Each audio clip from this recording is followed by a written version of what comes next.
You were watching that alongside me, and we both slapped the table at the same time. Right, we all did when she said unless. The bitter end, unless. Chris, let's just recap which is what happened there. Chris asked Kellyanne Conway, the campaign manager, are you with him till the bitter end? And her response was? I am with him until the bitter end, unless.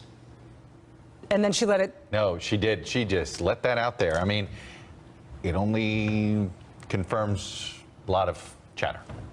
That, look, this...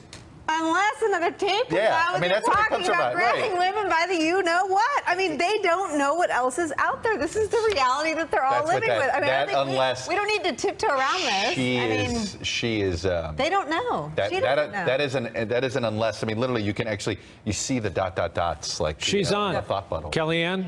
Back on. Back on? Hey. Yes. Okay, we're back. Kellyanne, Brian, we're back. It's Rachel Maddow in New York. It's nice to see you again. I have a follow-up question for you because we're confused. Chris was asking you if you're with the campaign till the bitter end, and you said yes.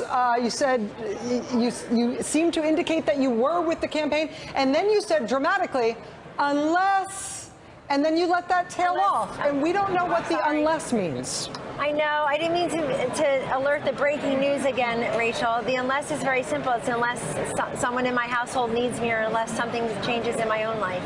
Okay. So what we were speculating was that unless something else comes out about your candidate that you can't foresee now, unless there's, some additional tape or some additional evidence or something that you don't know about him now, that's not what you meant?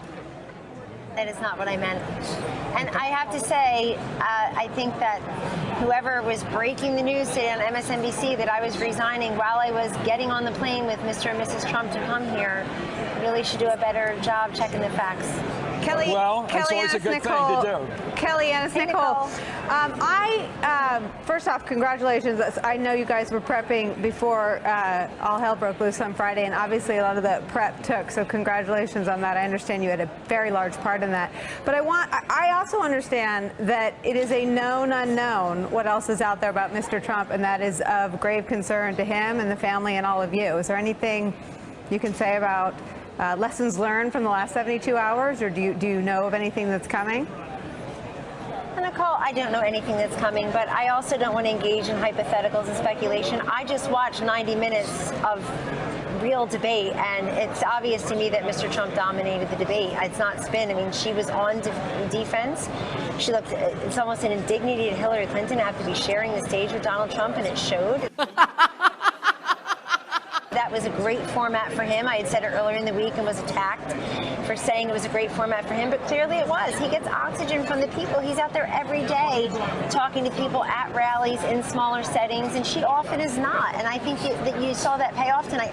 The other thing that happened tonight, and I think it was very similar to NBC's Commander-in-Chief Town Hall Forum last month, Nicole, which is that you saw Donald Trump make the case, and Hillary Clinton need to defend against the fact that she represents the status quo. She represents the past. She represents politics. She represents Washington. She represents a flotilla of votes and processes that Americans just don't want to countenance. You see that I'm always quoting the 70% in the new Fox News poll. 76% of Americans say that we want to take the country in a new and different direction. And she has to somehow, to use a word, pivot away from that in a manner that convinces people that they do want more of the same. And I think tonight it wasn't good. Tonight she looked like somebody who had been in politics for decades and had not had the deliverable and the product that mattered to people. I get one last question now. That there will be a third debate.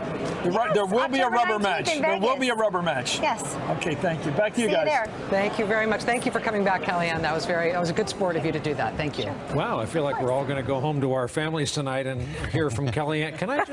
Can I just say, she's so good. She's one of the best in the business. And Dan Rather told me, after she was on my show for the first time, Dan Rather came into the studio right after her and said she could talk the legs off a table. It's true. She's good at what she does. She's got a challenging candidate. She's also just a very good person. Steve Schmidt. Hey there, I'm Chris Hayes. Sharing or subscribing. It really helps to get the word out there, and it super motivates me to make more videos. Thank you so much.